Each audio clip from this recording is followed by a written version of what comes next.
everybody, welcome back for another video. In today's video, we're going to discuss which colors to mix together and which colors not to mix together when you're doing this sort of watercolor lettering where you see one color blending into the next.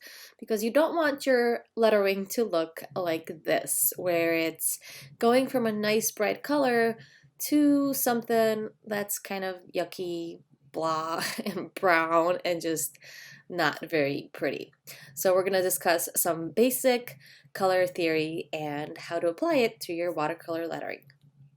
So I'm pretty sure by now most of you are familiar with the color wheel and what complementary colors are.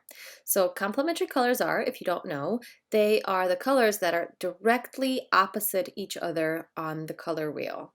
And those are the colors that are going to give you some issues and create that muddy color in the middle when blended together. So for instance, when you blend green and red, you're gonna get a brownish, greenish, kind of a poopy color that's not very nice and bright and vibrant. It looks kind of like a greenish, reddish brown. And this also depends on what kind of red you're using and what kind of green you're using, which brands of colors. So you really have to do some of these swatches with your own paints because it just depends on what kind of red you have. If your red is leaning more towards orange, obviously that mix in the middle is going to be a little bit different. And if your green is leaning more towards like a yellowish green, then of course it's going to be different as well. So you just have to mix your own paints and see how that looks. So like this one right here, the blue and the orange, my orange is kind of a yellowy orange. So that color in the middle looks kind of like a teal, but it's still like a dirty, dark teal. It's not a very nice, vibrant color. All right, so let me show you another one. It is going to be purple and yellow. Those are directly opposite each other. And again, when mixed, they create sort of a dirty, yucky, grayish, just a weird yellow in the middle, like mustard almost. So it's not really vibrant and very pretty. But like I said, make sure you test out different brands. This one that I'm working here with is the Pastel Dreams by Prima Confections, I think, something like that. I'll put a link below. But this one, when you mix together, it doesn't give you those dark brownish colors, but it still gives you a different color in the middle than you would expect. For instance, the red, which is here more of a pink, and the green, which here is more of a minty teal, when mixed together, those create kind of a dull gray color. So again, if you're going for that vibrant color change in your lettering, that combination would not be a good one. So just remember to refer back to a color wheel and see which colors or which shades of colors, which tints of colors are directly opposite each other, and just try to avoid those directly touching and mixing together when you're doing your color blending lettering. All right, so we talked about which colors to avoid mixing directly together, but if you still want to go from a green to a red, there is a very easy way. All you have to do is just include some of the colors that are in between. So when you look at your color wheel, in between your green and your red, you either have a blue and a purple or an orange and a yellow. So depending which color you want to go with, I'm gonna go with from red to orange to kind of a yellow to green. And there's gonna be no muddy colors mixed in the middle because I'm gonna include that slow transition from one color to the next without directly mixing the opposite colors.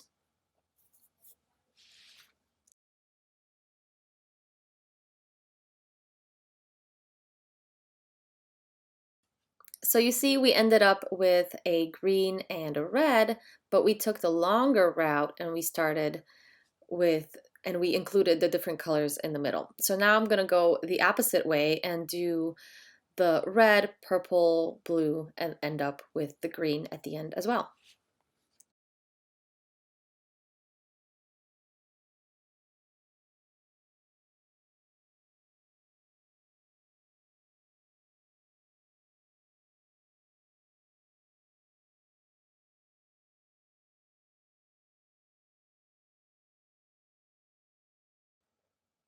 So you can see the huge difference between these two color blends and the one that I'm gonna do where you directly mix red and green by skipping the ones in the middle. So unless, of course, you are looking for that dirty brownish kind of earthy tone in the middle, maybe you're doing something earthy themed, then it's perfectly fine to mix your opposites. Just make sure you test them out first and figure out how they're gonna look when you do mix them together. So for instance, this one, I'm going from a nice bright orange to a blue color. And you can see again that in the middle, you get really beautiful olive green and kind of dark teals. And they're not bad colors, but maybe they're just not that vibrant, bright, rainbowy color that you really do want to see. So let me just give you another example here, going from orange to blue. If you take the longer route and include the yellows and the greens and then slowly transition into blue, it's going to look a lot better. And since this word is a little bit shorter than my last one, I have to kind of do the transitions very quickly. So every letter is going to be basically a different color. We're going to go very quickly from that orange to yellow to green to teal to blue. And you can even skip the green in the middle. You can just do the teal because once you mix that yellowy orange with the teal, it's going to automatically make that greenish color in the middle. That's going to be still a lot brighter than mixing orange and blue directly together. So going the other way, like we did before, you can include the reds and the purples and the violets and all that to get to your blue.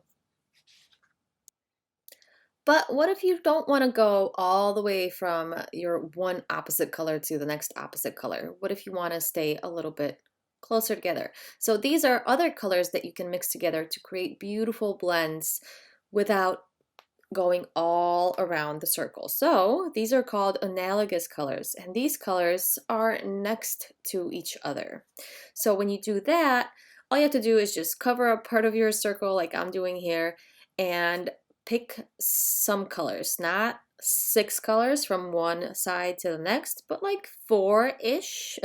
So like 4 colors, and those colors, or just 2 or just 3, and those colors are gonna create really nice blends no matter how you blend them together, because they're so close to each other that no matter which direction you're going and how you're going, jumping around from one color to the next, they're still gonna look really pretty together. So you can see here I've got a teal, a purple, a blue, more teal, kind of a pink, a blue, another darker teal, and a purple. So you can see all these colors are next to each other, and there's only like 1, 2, 3, 4, 5 colors that I'm working with. I am not mixing a violet and a green. I'm not mixing a red and a green. I'm mixing just the couple color, or the few colors that are right next to each other. Well, let's try a couple other blends. I'm gonna do kind of a yellow, orange, and green, and yellow, green, and yellow. So again, no matter how you mix those colors together, the orange and the green though might give you slight little problems. So make your orange more of a yellow orange. But either way, however way you mix them, these colors are gonna look very nice together. They're gonna be nice and warm, kind of a summery blend here. All right, guys, I'm gonna let you go. I've talked enough. So just go and test out your own brand of watercolors, because like I said, every brand has just slightly different blues and slightly different greens and all that, and that's the only way to see exactly what you're gonna get and exactly what kind of a weird dirty brown in the middle you're gonna get is to test out your own colors before you start that little lettering project. So the best way is also to create your own color wheel with your own colors. And if you want to join me and my students for more watercolor lettering, I have a link below and right up here on the screen. You can join my watercolor lettering course and learn more about color and more about the basics of lettering with a brush and with watercolors. All right, I'll see you guys next week for another video, and thanks for watching. And of course, don't forget to subscribe to my channel so you don't miss next week's video.